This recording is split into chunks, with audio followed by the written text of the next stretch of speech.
Hello everyone, welcome back to our YouTube channel. ఈ వీడియోలో మనం డిస్కస్ చేయబోయే టాపిక్ వచ్చేసి యూట్యూబ్లోనూ, న్యూస్ పేపర్స్లోనూ, గూగుల్లోనూ బాగా వైరల్ అవుతున్న టాపిక్ ఉమ్మడి కోటా రద్దు అని చెప్పి. అంటే అన్రిజర్వ్డ్ కోటా ఏదైతే ఉందో దాన్ని రద్దు చేయబోతున్నట్లుగా, అంటే రద్దు చేయాలి అనుకుంటున్నట్లుగా వస్తున్న టాపిక్ గురించి. సో సింపుల్గా చెప్పాలి అంటే ఆంధ్రప్రదేశ్ స్టూడెంట్స్కి తెలంగాణలోను, తెలంగాణ స్టూడెంట్స్కి ఆంధ్రప్రదేశ్లోను ఎంబీబీఎస్ ఫ్రీ సీట్ తీసుకునేందుకు అవకాశం లేకుండా చేయబోతున్నారు అని చెప్పి సో ఈ ఆర్టికల్స్ యొక్క టాపిక్ అనమాట. సో ఎవరైతే ఈ సంవత్సరం మొదటిసారిగా నీట్ రాస్తున్నారో వాళ్ళకు కొద్దిగా కన్ఫ్యూజన్గా ఉండొచ్చు. అసలు ఈ ఉమ్మడి కోట అంటే ఏంటి, ఈ అన్రిజర్వ్డ్ సీట్లు అంటే ఏంటి, ఎందుకు మన తెలుగు రాష్ట్రాల వాళ్ళు ఒక స్టేట్లో ఉన్న వాళ్ళు ఇంకో స్టేట్లో సీట్లు తీసుకోలేకపోతారు అని చెప్పి మీకు చాలా డౌట్స్ ఉండే ఉంటాయి. సో నేను బేసిక్స్ నుంచి అసలు ఇదేదైతే చర్చ నడుస్తుందో ఈ చర్చ నడవడానికి రీజన్ ఏంటి, ఇది ఎప్పుడు స్టార్ట్ అయింది, అసలు ఏమవుతుంది అనేది కంప్లీట్గా బేసిక్స్ నుంచి ఎక్స్ప్లెయిన్ చేస్తాను మీ అందరికీ అర్థమయ్యే విధంగా. సో వీడియోని ఎక్కడ స్కిప్ చేయకుండా ఎండ్ వరకు చూడండి. అండ్ అలాగే నీట్కి సంబంధించి మన ఛానల్లో A to Z సిరీస్ అని అయితే స్టార్ట్ చేయడం జరిగింది.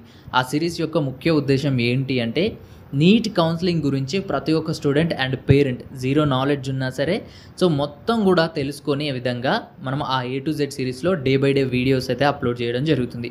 సో ఎవరైతే స్టూడెంట్స్ నీట్ రాశారో మీరు ఈ కౌన్సిలింగ్ ప్రాసెస్ గురించి మొత్తం కూడా తెలుసుకోవాలి అని అనుకుంటే మన A to Z సిరీస్ని అయితే మీరు చూడొచ్చు.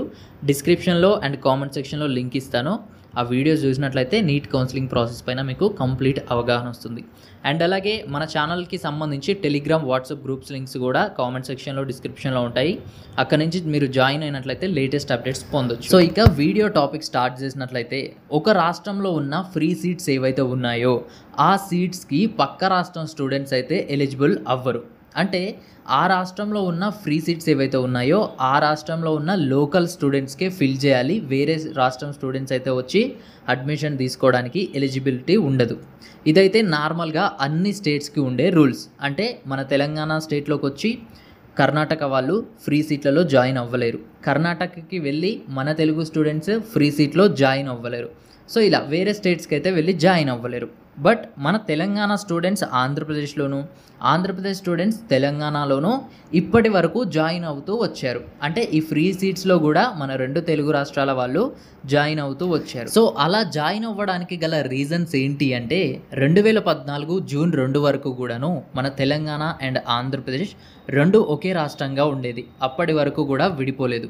సో ఎప్పుడైతే అంటే 2014 జూన్ 2 తర్వాత నుండి ఇవి రెండు సపరేట్ అయ్యాయి, అంటే విడిపోయాయి. కాబట్టి సో ఆ విడిపోయినప్పుడు ఒక ఒప్పందం అనేది చేసుకున్నారు, ఒక అగ్రిమెంట్ అనేది చేసుకున్నారు. సో అగ్రిమెంట్ ఏంటి అంటే 2014 జూన్ 2 నుంచి నెక్స్ట్ 10 ఇయర్స్ వరకు కూడాను ఆంధ్రప్రదేశ్ స్టూడెంట్స్కి తెలంగాణలోను, తెలంగాణ స్టూడెంట్స్కి ఆంధ్రప్రదేశ్లోను ఎలిజిబిలిటీ ఉండే విధంగా, అంటే కౌన్సిలింగ్లో పార్టిసిపేట్ చేసి అడ్మిషన్ తీసుకునే విధంగా అగ్రిమెంట్ అయితే చేసుకున్నారు. సో ఆ అగ్రిమెంట్ ప్రకారమే మన రెండు రాష్ట్రాల స్టూడెంట్స్ పక్క స్టేట్లో, అంటే మన తెలుగు రాష్ట్రాల్లో పార్టిసిపేట్ చేసి అడ్మిషన్స్ అయితే తీసుకుంటూ ఉన్నారు. సో మరి ఈ అగ్రిమెంట్ ప్రకారం ఒక రాష్ట్రంలో స్టూడెంట్స్ అంటే తెలంగాణ వాళ్ళు ఆంధ్రప్రదేశ్లో ఎలిజిబుల్ అవుతున్నారు, ఆంధ్రప్రదేశ్ స్టూడెంట్స్ తెలంగాణలో ఎలిజిబుల్ అవుతున్నారు కదా. సో మరి ఎన్ని సీట్లకి ఎలిజిబుల్ అవుతున్నారు, అంటే ఎంత పర్సంటేజ్ సీట్లకి ఎలిజిబుల్ అవుతున్నారు అని కానీ మనం మాట్లాడుకుంటే సో నార్మల్గా ఒక రాష్ట్రంలో ఉన్న సీట్లు ఏవైతే ఉన్నాయో వాటిలో నుండి 15% సీట్లు ఆల్ ఇండియా కోటాకి వెళ్ళిపోతాయి. సో ఫర్ ఎగ్జాంపుల్ ఇక్కడ మనం తెలంగాణ స్టేట్నే తీసుకున్నట్లయితే తెలంగాణ స్టేట్లో ఉన్న ఫ్రీ సీట్స్ ఏవైతే ఉన్నాయో, అంటే కన్వీనర్ కోటా సీట్స్ అంటూ ఉంటాం కదా. సో వాటిలో నుండి 15% సీట్లు ఆల్ ఇండియా కోటా కౌన్సిలింగ్లో ఫిల్ చేస్తూ ఉంటారు. సో ఫ్రీ సీట్స్ అంటే ప్రైవేట్ కాలేజ్లో ఉన్న ఫ్రీ సీట్స్ కూడా ఆల్ ఇండియా కోటాకి అయితే వెళ్ళవు. ఓన్లీ గవర్నమెంట్ కాలేజ్లో ఉన్న సీట్లు ఆల్ ఇండియా కోటాకి 15% సీట్లు వెళ్ళిపోతాయి. సో ఆల్ ఇండియా కోటాకి 15% వెళ్ళిపోయాక తెలంగాణ స్టేట్లో 85% సీట్లు అయితే రిమైనింగ్ ఉంటాయి, అంటే మిగిలి ఉంటాయి. సో ఈ మిగిలిన 85% సీట్లు ఏవైతే ఉన్నాయో వీటి నుంచి 15% సీట్లని అన్రిజర్వ్డ్ సీట్లుగా కేటాయించారు. సో అంటే ఇక్కడ అన్రిజర్వ్డ్, ఈ మాటను గుర్తుపెట్టుకోండి. సో అదేవిధంగా ఆంధ్రప్రదేశ్ స్టేట్ కౌన్సిలింగ్లోనూ కూడాను 15% ఆల్ ఇండియా కోటాకి వెళ్ళిపోతాయి అండ్ 85% సీట్లు స్టేట్లో ఉంటాయి. ఆ స్టేట్లో ఉన్న 85% సీట్లలో నుండి 15%ని అన్రిజర్వ్డ్ సీట్లుగా కేటాయించారు ఆంధ్రప్రదేశ్లోనూ కూడా. సో అది కూడా ఎప్పటి వరకు, జూన్ 2, 2014 వచ్చే 10 సంవత్సరాల వరకు మాత్రమే. సో ఇక్కడ మనం ఏదైతే అన్రిజర్వ్డ్ సీట్లు అంటున్నామో ఈ 15% సీట్లు, సో ఈ అన్రిజర్వ్డ్ అంటే ఇవి ఎవ్వరికి రిజర్వ్ చేయబడలేదు. తెలంగాణ స్టేట్కి సంబంధించిన అన్రిజర్వ్డ్ సీట్లు అనుకోండి, ఇవి తెలంగాణ స్టూడెంట్స్కి ఏం రిజర్వ్ చేయలేదు, ఆంధ్రప్రదేశ్ స్టూడెంట్స్కి కూడా ఏం రిజర్వ్ చేయలేదు. ఇద్దరిలో ఎవరికైతే ఎక్కువ మెరిట్ పొజిషన్ వస్తుందో వాళ్ళు సీట్ తీసేసుకోవచ్చు. ఫర్ ఎగ్జాంపుల్ ఇప్పుడు Telangana student and Andhra Pradesh students ఈ 15% సీట్లకి పోటీ పడ్డారు అనుకోండి. ఇద్దరిలో ఎవరికి ఎక్కువ మెరిట్ ఉంటే వాళ్ళకే ఈ 15%లో ఉన్న అన్రిజర్వ్డ్ సీట్ అయితే వచ్చేస్తుంది. సో ఇలా మన 2 తెలుగు రాష్ట్రాల వాళ్ళు ఒక స్టేట్ స్టూడెంట్స్ ఇంకో స్టేట్లో పార్టిసిపేట్ చేసి ఈ అన్రిజర్వ్డ్ సీట్లలో అయితే అడ్మిషన్ తీసుకునే అవకాశం ఉంది. సో ఇప్పుడు జూన్ 2, 2024 సంవత్సరం వరకు 10 సంవత్సరాలు అయితే కంప్లీట్ అయిపోతుంది. అంటే మనం చేసుకున్న అగ్రిమెంట్ అయితే కంప్లీట్ అవ్వబోతుంది.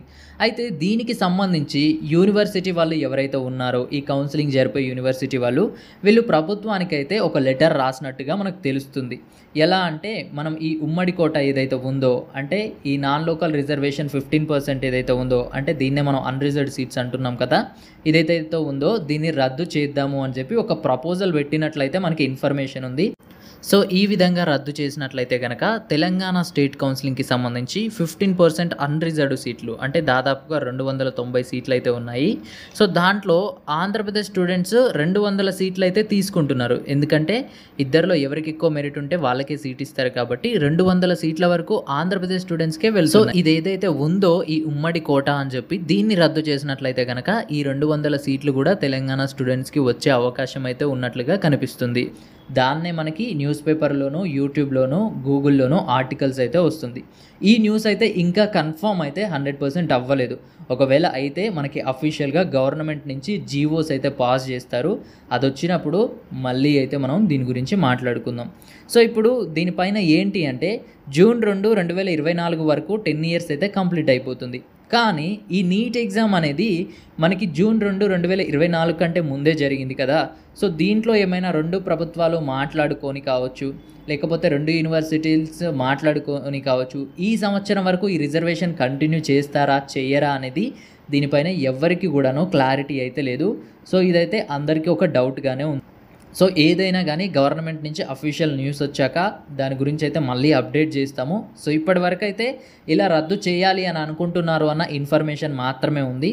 సో ఇంకేదైనా అఫీషియల్ ఇన్ఫర్మేషన్ వస్తే మన ఛానల్లో అప్డేట్ చేస్తాను. అలాగే 2023 సంవత్సరం ఏదైతే ఉందో ఆ నీట్ కౌన్సిలింగ్లో కానీ మనం చూస్తే తెలంగాణలో 2014 కంటే ముందు వచ్చిన కాలేజెస్ ఏవైతే ఉన్నాయో వాటిలో మాత్రమే ఈ 15% అన్రిజర్వ్డ్ సీట్లను అయితే ఇచ్చారు.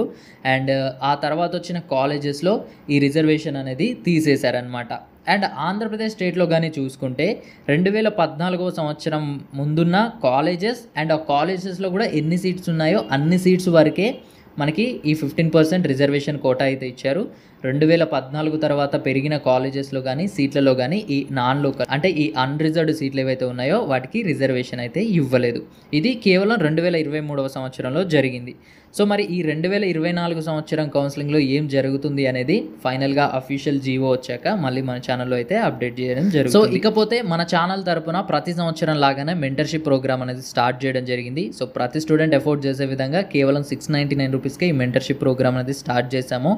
సో దీంట్లో కానీ మీరు జాయిన్ అవ్వాలి అని అనుకుంటే ఇక్కడ స్క్రీన్ పైన చూపిస్తున్న నెంబర్కి అయితే గూగుల్ పేలో కానీ ఫోన్పేలో కానీ 699 రూపీస్ పంపించేసి అండ్ ఇదే నెంబర్కి వాట్సాప్లో ఆ స్క్రీన్ షాట్ని, అదేవిధంగా student name, mobile number and పేరెంట్దైనా స్టూడెంట్దైనా ఈమెయిల్ ఐడిని అయితే వాట్సాప్లో పంపించండి. అక్కడి నుంచి మేము మెంటర్షిప్ ప్రోగ్రాంలో యాడ్ చేయడం జరుగుతుంది. సో ఈ మెంటర్షిప్ ప్రోగ్రాంలో జాయిన్ అయినట్లయితే నీట్ కౌన్సిలింగ్ స్టార్ట్ అయిన దగ్గర నుంచి ఎండ్ అయ్యేంత వరకు కూడాను ప్రతిదీ మీకు పర్సనల్గా గైడ్ చేస్తూ ఉంటాము. పర్సనల్ మొబైల్ నెంబర్ ఉంటుంది. అక్కడి నుంచి మీరు ఎప్పుడు ఏ డౌట్ ఉన్నా కాల్ చేసి క్లియర్ చేసుకోవచ్చు. అదేవిధంగా వెబ్సైట్ యాక్సెస్ ఉంటుంది. తెలంగాణ, ఆంధ్రప్రదేశ్లో ఉన్న ప్రతి కాలేజ్లో ఉన్న కట్ ఆఫ్ని అయితే మీరు తెలుసుకోవచ్చు. సో నీట్కి సంబంధించిన ప్రతి అప్డేట్స్ మన ఛానల్లో ఇన్ఫార్మ్ చేయడం జరుగుతుంది. మీరు కానీ మిస్ అవ్వకుండా ఉండాలంటే మన ఛానల్ని సబ్స్క్రైబ్ చేసి పక్కన ఉన్న బెల్ని ఆల్లో పెట్టండి. Thanks for